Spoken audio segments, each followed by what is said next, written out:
مسجد الحرام مکۃ المکرمہ اور مسجد النبوی مدینہ المنورہ سے خطبے کا اردو ترجمہ کے لیے ہمارے سوشل نیٹ ورک کو فالو کرنا نہ بھولیں اور اپنے دوست احباب کے ساتھ بھی ضرور شیئر کیجیے۔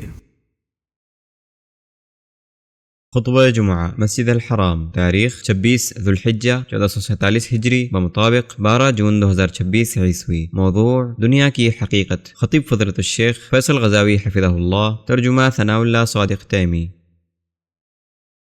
یقیناً ہر قسم کی تعریف اللہ کے لیے ہے۔ ہم اس کی حمد بیان کرتے ہیں، اس سے مدد مانگتے ہیں، اس سے مغفرت طلب کرتے ہیں اور اپنے نفسوں کی برائیوں اور برے اعمال سے اس کی پناہ چاہتے ہیں۔ جسے اللہ ہدایت دے اسے کوئی گمراہ کرنے والا نہیں، اور جسے وہ گمراہ کر دے اسے کوئی ہدایت دینے والا نہیں۔ میں گواہی دیتا ہوں کہ ایک اللہ کے سوا کوئی معبود برحق نہیں، اس کا کوئی شریک نہیں، اور میں گواہی دیتا ہوں کہ محمد اس کے بندے اور رسول ہیں۔ درود و سلام نازل ہو آپ پر، آپ کے آل و اصحاب پر، اور بہت زیادہ سلامتی ہو۔ اللہ تبارک و تعالیٰ کا فرمان ہے، اے لوگو جو ایمان لائے ہو، اللہ کا کما حقہ تقوی اختیار کرو، تم کو موت نہ آئے مگر اس حال میں کہ تم مسلم ہو۔ اما بعد، اس کی شان کتنی ہی حقیر ہے، اس کی قدر و قیمت کتنی کم ہے، اس کی مصیبتیں ہر روز نئی ہیں، اس کے غم متعدد ہیں، اس کی صفائی اس کے گدلے پن سے ملی ہوئی ہے، اس کی مٹھاس کے بعد اس کی کڑواہٹ ہے، اس کی ابتدا تھکان ہے اور اس کی انتہا فنا ہے، اس کا آنا دھوکہ ہے اور اس کا جانا مصیبت ہے، اس کی لذتیں فانی ہے، اس کے گناہ باقی رہنے والے ہیں، اس کے حلال کا حساب ہونا ہے اور اس کے حرام پر سزا ہے۔ یہ دنیا ہے جلد فنا ہونے والی، قریب ختم ہونے والی، اس کی آبادی ویران ہوتی ہے، اس کے باشندے مرتے ہیں، اس کی رونق ختم ہوتی ہے، اس کی مسرت تباہ ہوتی ہے، اس کی شادابی برباد ہوتی ہے۔ اس کے باوجود کتنے زیادہ لوگ اس کی طرف مائل ہوتے ہیں اور اسے چاہتے ہیں، اسے رضامند کرنے کے لیے اپنے نفس کو بیچ دیتے ہیں، اس کی خواہشات کے سمندر میں غرق ہوتے ہیں، صرف اسی کے لیے جیتے ہیں اور اس کے ماں بعد کا انتظار نہیں کرتے۔ ایسے لوگ سدا غم اور ہمیشہ تکان میں رہتے ہیں۔ دینی بھائیوں، کتاب و سنت کی نصوص نے ہمارے لیے اس فانی دنیا کی کافی شافی وضاحت کی ہے۔ اللہ تعالیٰ اس کی شان کو گھٹانے کے لیے اور اس کے معاملے کو حقیر بتانے کے لیے فرماتا ہے، خوب جان رکھو کہ دنیا کی زندگی صرف کھیل تماشا، زینت اور آپس میں فخر و غرور اور مال و اولاد میں ایک کا دوسرے سے اپنے آپ کو زیادہ بتلانا ہے۔ جیسے بارش اور اس کی پیداوار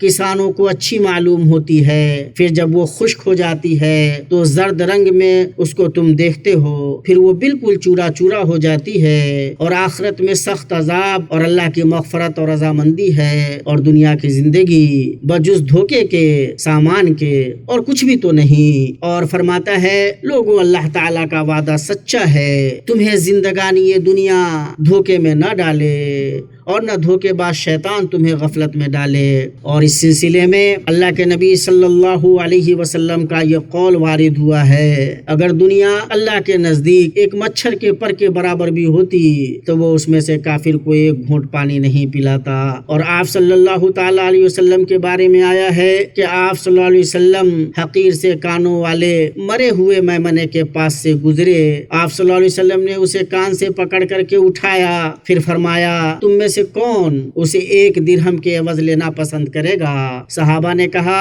ہمیں یہ کسی بھی چیز کے عوض پسند نہیں، ہم اسے لے کر کیا کریں گے؟ آپ صلی اللہ علیہ وسلم نے فرمایا، پھر کیا تم یہ پسند کرتے ہو کہ یہ تمہیں مل جائے؟ صحابہ نے کہا، اللہ کی قسم اگر یہ زندہ ہوتا تب بھی اس میں عیب تھا، کیونکہ کنکٹا ہے اور یہ تو مرا ہوا بھی ہے۔ آپ صلی اللہ علیہ وسلم نے فرمایا، اللہ کی قسم جتنا تمہارے نزدیک یہ حقیر ہے، اللہ کے نزدیک دنیا اس سے بھی زیادہ حقیر ہے۔ ایمانی بھائیوں، عقل مند وہ ہے جو بصیرت پر قائم رہے، دنیاوی زندگی اور اس کی زینت سے دھوکہ کھانے سے بچے اور لوگوں کو اس کے فتنے سے ڈرائے۔ یہ آل فرعون کا ایمان والا آدمی ہے۔ اللہ نے اس کے بارے میں ذکر کیا کہ اس نے کہا، اے میری قوم، یہ دنیا متاع فانی ہے، یقین مانو کہ قرار اور ہمیشگی کا گھر تو آخرت ہی ہے، اور یہ نبی ہدایت صلی اللہ علیہ وسلم ہے، اس دنیا پر لڑنے اور اس کی طرف مائل ہونے سے ڈراتے ہوئے فرما رہے ہیں، اللہ کی قسم میں تم پر فقر و محتاجی سے نہیں ڈرتا، البتہ مجھے یہ اندیشہ ہے کہ دنیا تم پر کشادہ کر دی جائے جیسا کہ تم سے پہلے لوگوں پر کشادہ کی گئی، پھر تم اس میں ایک دوسرے سے مقابلہ کرنے لگو جیسا کہ ان لوگوں نے کیا، پھر دنیا تمہیں تباہ و برباد کر دے جیسا کہ اس نے ان کو تباہ و برباد کیا۔ اور عثمان بن عفان رضی اللہ عنہ سے روایت ہے، انہوں نے کہا دنیا سرسبز و شاداب ہے، یہ لوگوں کے لیے مرغوب بنائی گئی ہے، بہت سے لوگ اس کی طرف مائل ہو گئے، دنیا کی طرف مائل نہ ہو، نہ اس پر بھروسہ کرو کیونکہ یہ بھروسہ کے قابل نہیں ہے۔ حسن بصری رحمہ اللہ کے پاس دنیا کا ذکر کیا گیا تو انہوں نے کہا دنیا نیند کا خواب یا زائل ہونے والا سایہ ہے، اور عقل مند آدمی اس جیسی چیز سے دھوکہ نہیں کھاتا۔ اللہ کے بندو، لوگوں میں ایسے بھی ہیں جن کے دل میں دنیا مستحکم ہو گئی ہے، ان کے جذبات و عقل پر چھا گئی ہے، وہ اس کی شہوتوں میں ڈوب گئے ہیں اور اس کی وادیوں میں ہلاک ہو گئے ہیں۔ یہ وہ لوگ ہیں جنہیں اللہ نے اپنے اس قول کے ذریعے بیان کیا ہے، چنانچہ فرمایا انہیں دنیا نے دھوکے میں ڈال دیا، اور فرمایا وہ دنیاوی زندگی سے خوش ہو گئے، اور فرمایا وہ دنیاوی زندگی سے راضی ہو گئے اور اس پر مطمئن ہو گئے۔ ان باتوں سے یہ واضح ہو گیا کہ قصد و ارادہ اور جزا میں دنیا کے لوگوں کی دو قسمیں ہیں۔ اللہ تبارک و تعالیٰ کا فرمان ہے، جس کا ارادہ آخرت کی کھیتی کا ہو ہم اسے اس کی کھیتی میں ترقی دیں گے، اور جو دنیا کی کھیتی کی طلب رکھتا ہو ہم اسے اس میں سے ہی کچھ دے دیں گے۔ ایسے شخص کا آخرت میں کچھ حصہ نہیں۔ میں اپنی یہ بات کہتا ہوں اور اپنے لیے اور تمہارے لیے اللہ سے مغفرت طلب کرتا ہوں۔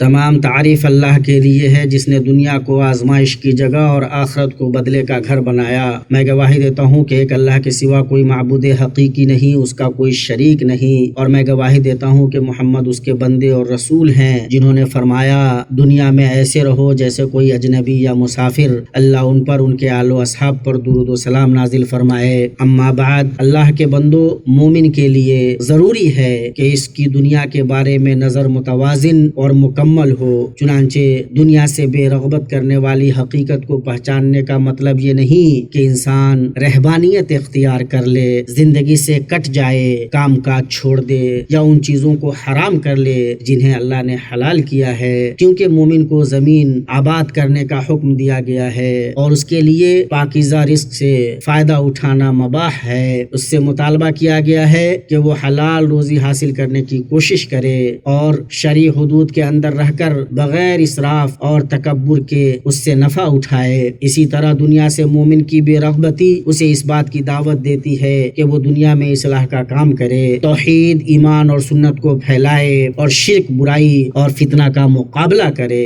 دنیا کی مذمت میں جو نصوص وارد ہوئی ہیں ان کا مقصد زندگی، زمین یا زمانے کی مذمت نہیں ہے، بلکہ در حقیقت دنیا میں کیے جانے والے برے اعمال، نافرمانی اور رحمان کی اطاعت سے غفلت کی مذمت ہے۔ ابن قیم رحمہ اللہ فرماتے ہیں دنیا حقیقت کے اعتبار سے مذموم نہیں، بلکہ مذمت تو بندے کے ان اعمال کی ہے جو وہ دنیا میں انجام دیتا ہے، ورنہ دنیا تو آخرت کی بنیاد اور اس کی کھیتی ہے۔ اسی دنیا میں نفسوں نے ایمان حاصل کیا، اللہ کی معرفت اور محبت پائی اور اس کی رضا کی طلب میں اس کا ذکر کیا، اور اہل جنت میں جو بہترین زندگی پائیں گے وہ دراصل اسی دنیا میں کیے ہوئے اعمال کا پھل ہے، اور دنیا کی تعریف اور اس کی فضیلت کے لیے یہی کافی ہے۔ امت مسلمہ راتوں اور دنوں کا گزر جانا، مہینوں اور سالوں کا ختم ہو جانا، یہ سب عقل مندوں کے لیے نہایت مؤثر نصیحتیں ہیں۔ کسی حکیم نے کہا وہ شخص دنیا سے کیسے خوش ہو سکتا ہے جس کا دن اس کے مہینے کو گرا دیتا ہے اور اس کا مہینہ اس کے سال کو ڈھا دیتا ہے اور اس کا سال اس کی عمر کو ختم کر دیتا ہے۔ وہ دنیا سے کیسے خوش ہو سکتا ہے جسے اس کی عمر اس کی قضا کی طرف لے جا رہی ہے اور جس کی زندگی اسے موت کے قریب کر رہی ہے۔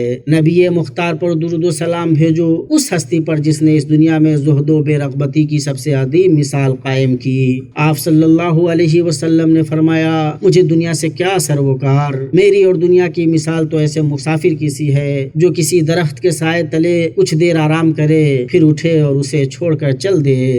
دنیا میں آپ صلی اللہ علیہ وسلم کا زہد کتنا عظیم تھا، بس ان کے نقش قدم کی پیروی کرو اور ان کی ہدایت کو مضبوطی سے تھام لو اور اپنے رب عز و جل کا حکم مانو جس نے فرمایا، بے شک اللہ اور اس کے فرشتے نبی پر درود بھیجتے ہیں، اے ایمان والو تم بھی ان پر درود و سلام بھیجو، خوب سلام بھی بھیجو۔ اے اللہ اپنے بندے اور رسول محمد پر درود سلام اور برکت نازل فرما اور ان کے تمام آل و اصحاب پر۔ اے اللہ اسلام اور مسلمانوں کو غلبہ دے، کفر اور کافروں کو ذلیل کر۔ اے اللہ اس ملک اور مسلمانوں کے تمام ممالک کو امن و اطمینان، خوشحالی اور فراوانی والا بنا اور اسے جنگ و فتنوں اور مشکلات و مصائب کے ظاہر و باطن شر سے بچا۔ اے اللہ جو کوئی اس ملک کے امن و امان اور اس کے استحکام کے بارے میں برا ارادہ رکھے تو اس کی چال اسی پر الٹ دے اور اس کی تدبیر کو اس کی تباہی کا سبب بنا دے۔ اے دعا سننے والے رب، اے اللہ کمزوروں، تیرے راستے میں جہاد کرنے والوں، سرحدوں کی حفاظت کرنے والوں اور ان کے محافظوں کی مدد فرما۔ اے اللہ ہمارے گھروں اور وطنوں میں ہمیں امن عطا فرما، سربراہوں اور حکمرانوں کی اصلاح فرما اور ہماری باغ ڈور ایسے لوگوں کے ہاتھ میں دے جو تجھ سے ڈرتے ہوں، تیرا تقوی اختیار کرتے ہوں اور تیری رضا کے پیروکار ہوں۔ اے رب العالمین، اے اللہ ہمارے سربراہ خادم حرمین شریفین کو ان اقوال و اعمال کی توفیق دے جو تجھے پسند ہوں اور جن سے تو راضی ہو، یا حی یا قیوم۔ اے اللہ انہیں اور ان کے ولی عہد کو اپنی ہدایت اور تقوی کی توفیق دے۔ اے اللہ فلسطین میں اور ہر جگہ ہمارے بھائیوں کی مدد فرما۔